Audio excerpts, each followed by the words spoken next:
Welcome, friends. I know these days are dark and the doom is heavy. I know we can't ignore that darkness, and we won't. But I hope we can take some time to focus on the light, to make space for joy, and talk about joy, because resistance requires resilience. And so, if you would like to join me and my guest Finn for a conversation about joy. Hey, Finn. Hello, hello. I'm very excited to be part of this. I'm very glad that this is something you're doing. I needed to break up the doom, and I figured I bet everybody else does too. Yeah. So, yeah. So, do you want to introduce yourself for the people? Yes, absolutely. So I am Finn. On YouTube, I go by Swolesome. I am a radical, woke, leftist, queer, disaster, endearing.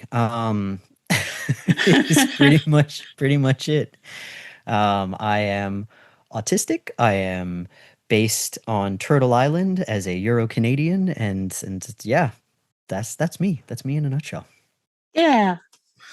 Uh, and I think folks know me. I'm Sarah Azat, the fat culture critic, and this is my channel where I sporadically make videos. So, yeah, we are here to talk about joy and try and you know engage with joy and hope and all that good stuff.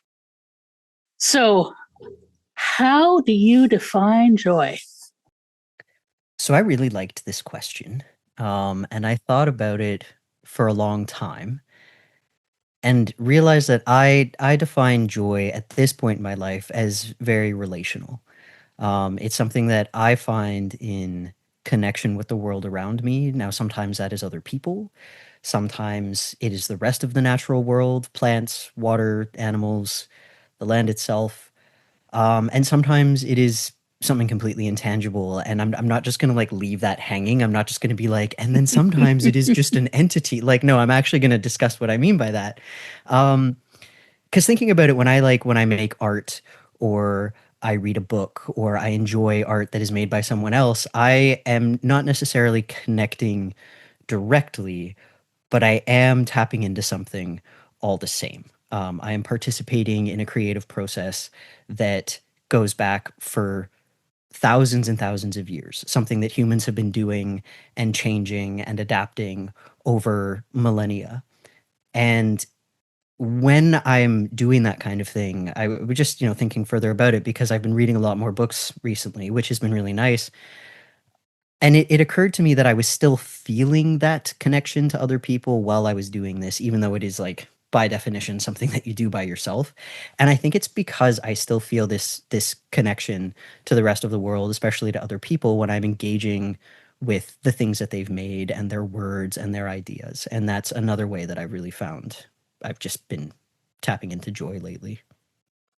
Yeah, I like that. I'm going to switch the order around because I think that leads us to a good how do you make space for joy? I think you already sort of got started on that. Like, Yeah. I'm not gonna lie and say that it's been easy lately because it has not. Um, but one of the ways that I kind of make space for joy is it all like all of these things tie into each other. So I'm sorry to like jump ahead on all of the questions. no, And no. thank you for giving them to me in advance and knowing the way I work as an ADHD person. But it's one of the ways that I make space for it is by remembering that it's resistance, that the idea that, joy and our hobbies and the things that we pursue just because they fill us up, just because they make us happy, they make us feel good, they make us feel connected, that these are luxuries, that these are privileges. Now privilege does help you access them. I'm not about to erase that. But the idea of joy as a privilege, I think is very much a tool of capitalism, of colonialism, of these hegemonic systems that try to drive us apart, because that is why we're here. We're here to feel feelings. We're here to have experiences. We're here to contribute to the human story. And when we frame hobbies and pursuits of joy as things that are like secondary or stuff that we have to, carve out time for, that they're not as important as other priorities. I think that we feed into those efforts to detach us from it, and thus the efforts to keep us sort of under the boot, for lack of a better description. Now, this isn't me saying that it's easy. It's not easy, because a lot of people are forced into the 9 to 5 or even longer, the work structure that makes it hard to find the time and energy for joy. But when I think about it, when I think about all of the things that need to be done right now, I remember that joy is a really important part of activism. And so if you are taking time to have conversations like this, to make artwork, to create things, to engage with other people's ideas, you're not taking time away from the struggle. You're not taking time away from resistance. You are contributing to it. You are participating in it, as long as you're approaching, I guess, with that sort of framework, that being mindful of exactly why you're there. Does that make Yeah. sense? Okay. That's Yeah, kind of that's totally. yeah. And So that's how I've been making time. I think part of that is like as marginalized folks, the the powers that be, the forces of doom, kind of want us to not feel joy. I think our joy is kind of is itself a kind of resistance, and so like that's a good, I think, to talk about the idea of like joy and identity, because I know you are trans and you are queer, so like what is trans joy, what is queer joy? That's a whole journey. Because when I first came out as trans, I was sort of mired, not like fully, I would not call myself a trans medicalist at that point, but I was very much influenced by trans medical ideology, right? Like, I was influenced by this idea that to be trans is a disparity between brain and body, that it's a very physically based thing. Um, and as soon as I kind of started unpacking that and realizing that trans is not, like, yes, medically speaking, or as far as if we want to take a more pathologizing approach, it's an incongruence between how one feels about themselves and then how they're perceived by the rest of the world, or how they feel about their body, right? And I do experience, like, I have experienced physical dysphoria. I'm not about to pretend that that's not an awful thing to go through. But for me, realizing that the trans experience is characterized by, how it's named, like trends, movement, the journey from one thing to another, the expression of self against a world that's telling you to be something else. When I started realizing that what it is to be a trans person is to be empowered to add a narrative of change, to add a narrative of self ownership to a world that tries to force people into boxes, that's one of the places that I really started to find a lot of trans joy. I started to see my identity as another branch of resistance, not to go right back to that, but I did. And it's I think queer and trans joy is a reminder of how ancient and powerful the human spirit and human expression really is. That no matter how hard hegemony works to kind of force us to be a certain way, we embody the truth of what it is to be human. That we are here to self define, to tell a story, to express ourselves authentically. And the fact that we are born this way, the fact that we come into being with this immutable characteristic of, there's lots of different names for it around the world. In the language I speak, we call it trans, but there's a million and one different ways to describe it. When this is really hard. I'm trying to think of, like, I'm trying to find the right words to communicate it, because it's just, I feel, for me, trans joy is that I am so much stronger in just being who I am, and being connected to whatever forces of genetics or nature made me this way, than the weak-willed, pathetic little men who try to force me to be something else. that regardless of how much they work at it, regardless of how much they try to impose these binaries, it's we're stronger than that. We're better than that. And there's nothing they can do to stop us from existing. And it's frustrating that they try. It's painful that they try, but fuck them. Fuck them. I was just thinking of the line from the song "I Am What I Am," where she says, "I am my own special creation." Yes. Yes. Yeah, queer people of all kinds, and I think probably particularly trans people or gender incongruent people get to be their own special creation, and that's a beautiful thing. Yes. That's a perfect way of describing it. It's self is a creative process. Mm-hmm. And that's really nice. That's really nice. And I was been thinking. I know that your masculinity and mask aspect is very important to you. Do you think there's such a thing as mask joy, masculine joy? I think so. I think so. That would be one that I would need to think about and kind of sit with specifically. Um, That one just kind of yeah. occurred to me right before we started. So. Yeah. No, no, it's a good question. I do think that there's masculine joy. I think that a lot of the time, like one of the reasons that it's so important to push back on the policing of gender and why it's so important to discuss gender as, as a construct, as something that we use like a tool we use to express ourselves, is that people do relate to the world through gender. They relate to the Mm. world and experience joy and emotion through gender.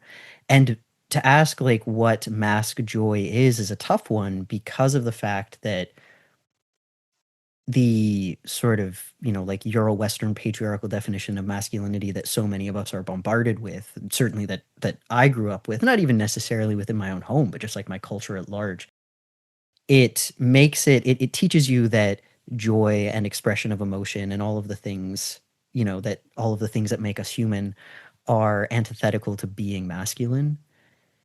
So I don't know if I necessarily have the language to describe masculine joy. Or a thing you can Um, access through sports. yeah. Yes. Yes. There are specific instances that you're told that like you can be joyful about this, which is like, the birth of your child, for example. That's something that you're allowed to be joyful about. But even then, it's like not don't be gay about it. Don't be gay about it. Like even that is a whole ridiculous thing. Fellas, is it gay to love your family? Yes, apparently. They've gone full, like they've fully gone into the fact that Oh, it is now gay to have heterosexual sex with your heterosexual wife. And so okay. They've reached the point. Like yes, it's thinking like about it, that's taking it back to Greek and Roman tradition of just like, yes, it is more gay to have sex with women than to have sex with men. So be manly. Be manly about your sex they life. really have conflated gay and happy. Anything that makes you happy must be gay. Like, okay, Yeah. we'll take that and be happy. Ah. So the final one here is I want you to tell me about something that gives you joy. So basically, you could hyperfixate at me. Yes. So I've already mentioned the train.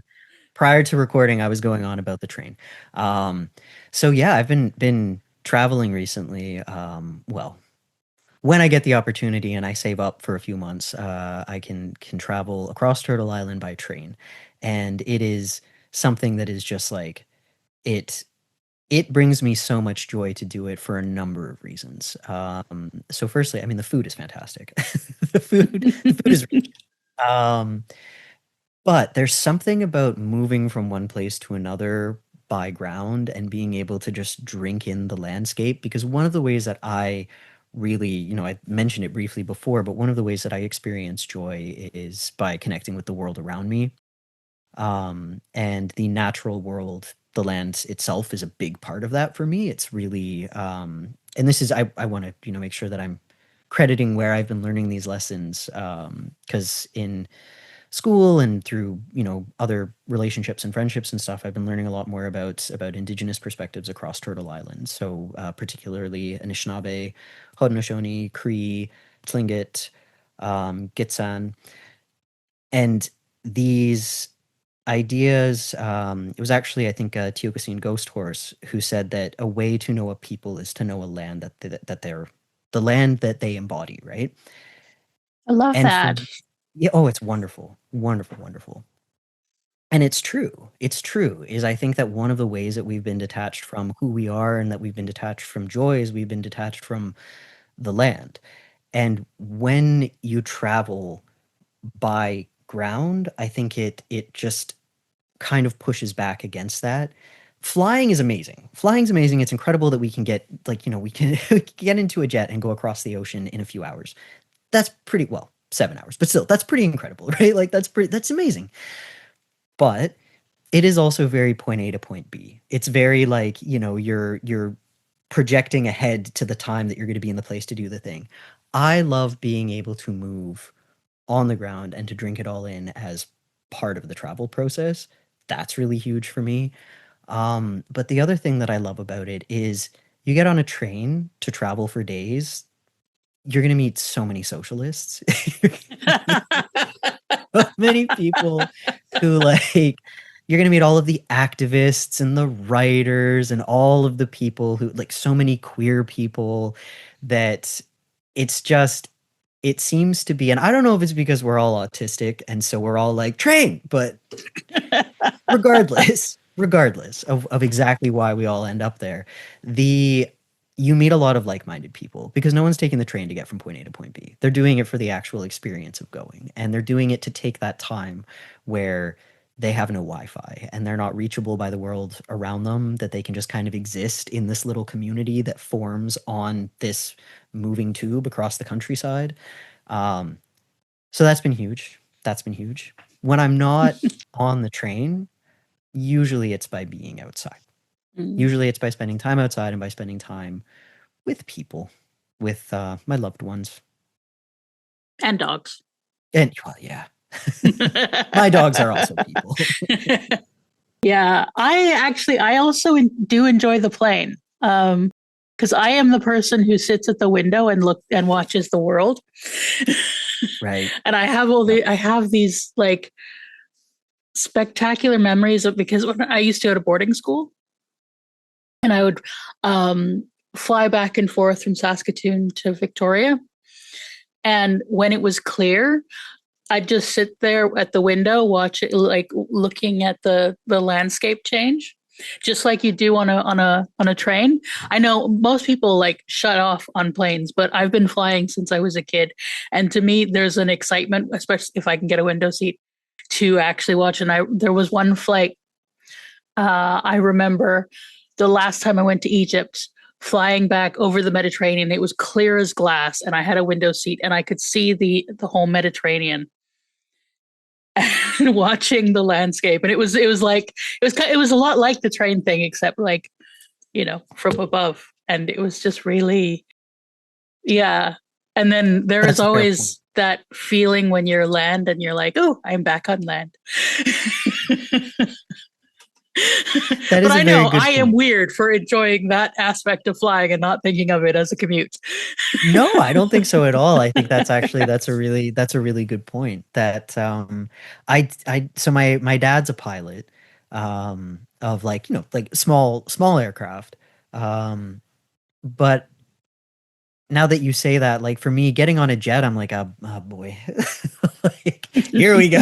Like it smells weird, it's loud. I'm a little bit freaked out because I dropped in a plane once and it was very unpleasant. Like and I've flown a lot in my life. Like I've flown a lot, um, but I don't like it anymore. Following that following my limbic system getting activated on a plane one time, and now it's just not fun for me anymore. But in small aircraft, with all of these memories that I have of like, flying with my dad and like going up and just being able to fly over, the area that I grew up and everything. It definitely there is something really magical about it. There's something really magical about like getting to go from a place that the shorelines that you walk, the forests that you experience, and then being above them and being like, whoa, wow, like this is what everything looks like as a whole picture. Like, that's very, yeah. Yeah. Oh, talking about small planes, like when we first arrived in Canada, when we immigrated, I was 4, and we flew into Vancouver, and we were met by friends we had known who had immigrated before us, and they got took us on a little Cessna over Vancouver Island to their place in Parksville. And so like my one of my first memories of being in Canada is going and need to fly a little Cessna, over Over the such a island. beautiful place. Oh, the island is so gorgeous. And then I also like a lot of my train journeys were in the UK, where that's commuting. Right, yeah. But It's a matter still, of I just perspective. let me have a window seat and watch the landscape change as we go from England to Scotland and up to like, because a bunch of times I took the train up from London all the way to Aberdeen. I want to do Yeah. that. I mean, I'm gonna wait for the UK to get a little less. Turf Island? Yeah. Yeah, a little less turfy, just like maybe a smidge, and then I'll go explore. And I will be Yeah. exploring by train. Thank you very much. Yes. Train is the way to do it. I had some friends of mine got a rail pass once and did a trek. They flew over to Istanbul and took the train back to all the way back to Aberdeen. Nice. That sounds. How long would that take? It took a summer. Okay. Oh yeah, because I guess you gotta like bounce to different rail lines. And they were couch hopping and doing it on like nothing. Ah, that's I sometimes I have I think about going to do that. I think about going to do that. Um, and the only thing that talks me out of it is my gelatin skeleton. I'm like, I would not be able to to do It's the really couch something I hopping think part of it. that kind of traveling is something you do in your 20s when you Yeah. can sleep on couches and hostel beds. Yep. Because I Yep. could not do that now. Yep. Before ibuprofen becomes like a regular part of your weekly cycle. Yeah. Yeah. Like, folks, if you're in your 20s or you're about to enter your 20s, take our advice and go traveling now. Yep. Yep. And if you're in your 20s and your body hurts, same. Still go travel if you can, but like same. Just pack the ibuprofen. Yes, bring it with you. Yeah. Um, and if while we're on the subject of transport, like, do you also love the ferry? I adore the ferry. I'm a water boy. I like any opportunity to be in or near or on water, sign me up. 100%. Yeah. I don't I'm not one of those people that when I am out at sea and I cannot see land, I'm like, "Whoa, this is unsettling." I'm like, "Yes, good. More water. Only water." No, the Yeah. ferry rules. And it is a special privilege of being on the West Coast that we get to travel by ferry if we want to, and just Yeah. yeah, The like burger boat.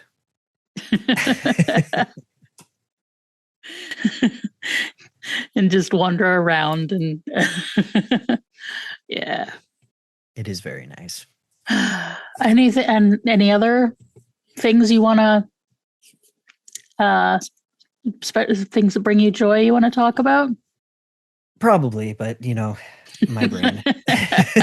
we're gonna end this call and I'm gonna be like, I wanted to bring up this specific thing.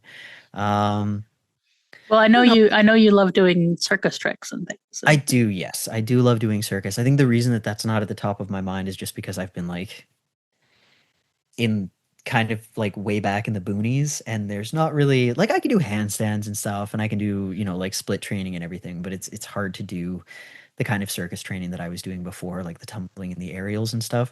Um, that said, I do really enjoy moving my body. That is something that brings me a lot of joy. I find a lot of delight in picking things up and putting them down again for whatever reason. That's like that's the best. Um, but I think it's just fun. Like I think it's a really, nice way to I was going on before about like all of this, all of the emotional and spiritual aspects of being a person and like just, getting to experience the world and feel all these feelings. But for me, moving my body is a great way to experience joy. It's a very joyful thing, specifically because it's kind of it's a way of saying thanks to the meat suit that lets me do all of the other stuff. It's a way of kind of celebrating, the physical experience of being here, which is something that's, just really important to me. Mm. I love moving my body in water. Yes. Yeah, water. It's the best. It's the best thing. It's so good. Like for a fat person, it's like, oh, I don't have to deal with the weight of myself. I can just move and be upheld, and it's just Well, it's special. actually like I remember I was swimming with someone a while ago who was just like, casually floating on the surface and just like breathing easy, and I'm like sinking like a rock every time I exhale. So I feel like there's this. We all have our ideal environments, and I would be a mermaid. I would be a mermaid if I could. I'd be a whale. For all that they insult me by calling me one. And you're like, bring it on, like let's do it. This is what a mermaid would look like. Yep. Honestly, I would love to be a whale. I would love, like, when I watch the orcas. Speaking of the ferry, when I watch the orcas from the ferry, I'm like, what a yes, like go off, queens. Like you're just they have it figured out. What's that quote from Hitchhiker's Guide to the Galaxy about how can I be annoying and pull up a quote? Oh yeah, please, if you want. Okay. I gotta reach over my microphone here. Yeah, the only I was thinking of the the whale and the petunias, but it's just here's the crowd. Maybe it'll be my friend. Wait, what? The hitchhiker is you said hitchhiker and whale, and I was thinking of like the only one I could think is the whale and the petunia that's only get made above the ground. And he's like, "Oh, what is this thing coming towards me? I'll call it ground. Will it be my friend?" and the bowl of petunias thinks, "Oh no, not again." Oh my god, I need to reread this book. I'm very glad that this came up. I found the quote. I found it. Yeah, okay. For instance, on the planet Earth, man has always assumed that he was more intelligent than dolphins because he had achieved so much: the wheel, New York, wars, and so on. While all the dolphins had ever done was muck about in the water having a good time. But conversely, the dolphins had always believed that they were far more intelligent than man for precisely the same reasons. Whenever I see whales from the ferry, well, I'm having one of those moments when I'm like, just enjoying the travel process, just enjoying the movement, enjoying the water, enjoying the landscape. And I see whales and I'm like, I'm about to get off this ferry and have to go back to, like being an adult human under capitalism. And they're going to be out there splashing around in the sea and eating salmon and singing songs and rubbing on rocks and just having just enjoying life. Their And eating day-to-day baby activity. seals. Yeah, I mean, however you get your kicks, right? But also, comrade orcas are going to take out the yachts for us. This is true. This is true. For anyone watching who is not based in Canada, when Shania says "Let's go, girls," she's talking about the orcas. I do. I love the whales. Yeah. I guess the takeaway is, how do you find joy? Be a whale. If you can't be a whale, be as close to a whale as you possibly can. And before any of the pedants come at me and say, "Oh, whales and dolphins are different," no, dolphins are cetaceans. They are still whales. They are small-toothed whales. Thank you very much. We'll die on that hill. Mm. Yeah, I in Star Trek Lower Decks, they have cetacean ops where they have Yes. Who are really hot for Rutherford for some reason. Which, I don't know why I say for some reason, but nah, he's a catch. I get it. These are the weird autistic digressions I may or may not edit out. I just love that they established forever ago, like, yes, there is cetacean ops, and Lower Decks was like, well, we are bringing that back. This is an important piece of Star Trek canon that needs to be front and center. God, I love lower decks. Me too. I'm looking forward to Academy. Yes, likewise, likewise. Yeah. I asked for us to end if you have a suggestion for an action that our audience can take, because we're always talking about how, action is the antidote to apathy. But, sometimes it's good to have suggestions. No, we're not saying you have to do these things. I'm just going to get everybody to offer some suggestions to see if something inspires folks. So, what do you have for the folks? So something that a classmate actually recommended recently, or was talking about, is sort of like their personal way of like experiencing joy and just like starting their days off well, is to put even just 10-15 minutes of a hobby, something that you love, at the start of your day, rather than trying to get everything done so that you can try to get to it later. Hmm. Start prioritizing joy just a little bit. I hear people when they say things like, I don't have time. But even if you can get up, if you can set your alarm for 10 minutes earlier and just do 10 minutes of drawing, 10 minutes of reading, 10 minutes of listening to music or a podcast you really enjoy, just take that, get into the habit of treating your joy as something important, because it is. It absolutely is. Another thing is getting to, I know I've gone off about this multiple times, but really get to know the land that you're on. Depending on where you are, even if you're in an urban setting, there's going to be plants, there's going to be water, there's going to be like members of your community that aren't necessarily people. You can get to know them. You can develop a sense of connection with the place that you are. Even if there isn't, there's still the ground and there's still the sky. Like, you are still connected to everything else. You are still part of something bigger. Listen Um, to the birds. yeah, exactly. Like, there are ways for you to feel like you belong in this world, because you absolutely do. You absolutely do.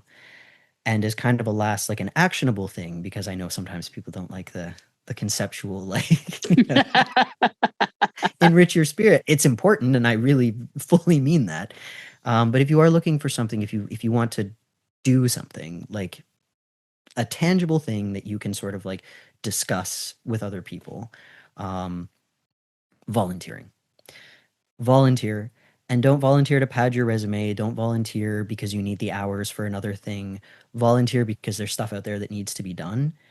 And one of the best ways that you can sort of feel that connection to the world around you and feel that sense of camaraderie and community is to just give back, even if it's once a month.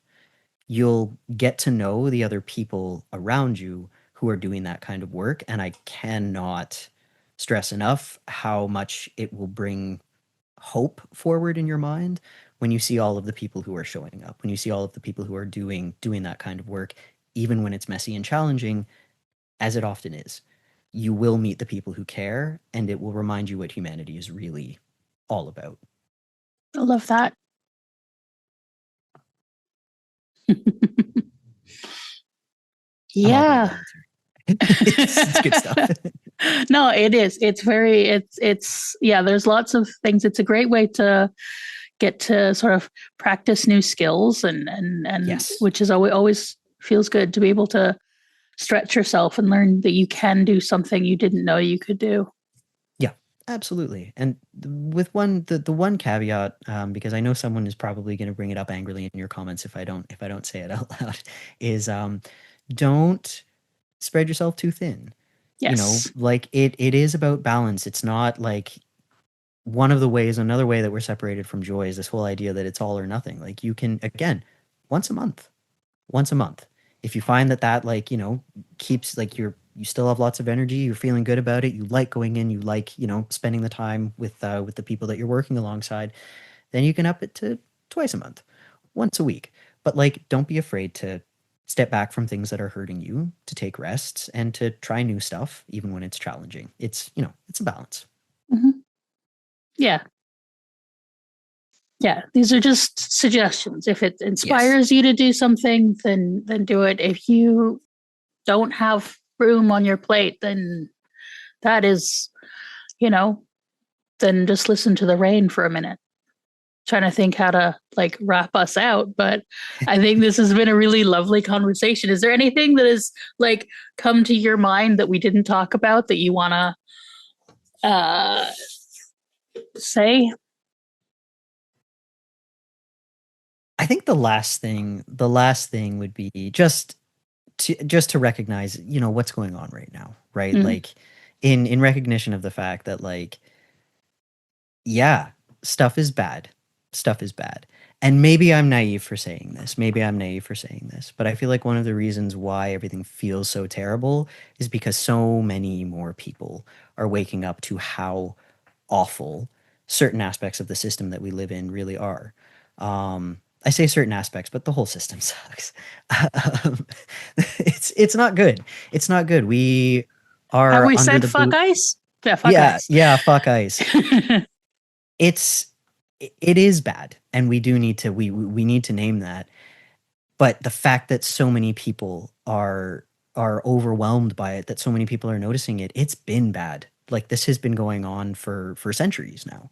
This is what these particular people with this particular ideology do.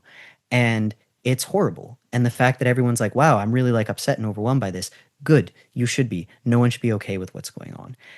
And as soon as we acknowledge that, as soon as we acknowledge that most people are really disgusted by this when they are confronted with it directly, it is it's a reminder that we are so much stronger than these men. When we remember our joy, when we remember our connections to the world around us, we remember that we are backed by nature. We are backed by the natural order of the world herself, rather than these pathetic systems that these sad, weak little men come up with so that they can exert power over other people and try to hoard things for themselves. And it's because I think they are just weak of spirit and mind and heart, and they are terrified by their own insignificance. They won't put their trust in the natural order and balance. They need to control everything to convince themselves that they are more important than they actually are. They're doing it because they are scared. That's why they want you to be scared. So, again, fuck them. And the surest way to get over the overwhelmed feeling is to do something. Yes. Yep. So 100%. yeah, just start with one little thing. Yep. And I know one little thing you can do. Because Finn, do you want to tell us about your friends in Gaza that you've been raising money for? Yes, absolutely. Thank you.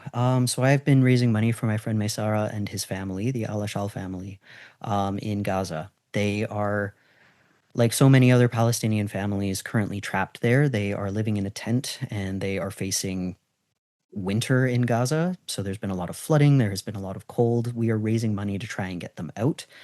We are waiting on the Rafah crossing to open, so that they can actually get out and into Egypt. But they do have a place to go once they're in Egypt. So if you are feeling generous and if you are able to donate to their campaign, that would be amazing. It would really, really help out. And if you aren't able to donate with money, then you can always look up the BDS movement, boycott, divestment, and sanctions. And you can write to your representative and all those things. There's always various ways to use whatever skills or resources that you have. So yeah, um, and yeah. And that being said, do you want to tell the folks where they can follow you for more lovely Finn, lovely Swolesome? Yes. So I am Swolesome on Blue Sky and YouTube. Those are the only places that I'm really active right now. I might not be super active in the in the coming months, because I am finishing up with school, but also because I have recently found that the things that fill my cup and keep me going are on the ground work offline. So if I'm not terribly active, that's why. But I do occasionally post. I talk about these things. So if you want more of that, then by all means, that's where you can find me. Great. And I'm sorry, Azat. You can find me here, and you can find me on Blue Sky. And I hope to have more of these conversations with any of friends who will talk to me. And yeah, I think this has been a wonderful conversation, and I really appreciate you, Finn. And yeah, uh, let's just try and remember that queer existence is resistance. Queer joy is resistance. They don't want us to experience joy, so we must spite them and have joy. Joy out of spite. Make space for joy out of spite. Okay. With Bless. that, thank you, folks. And we'll end the recording there. Bye.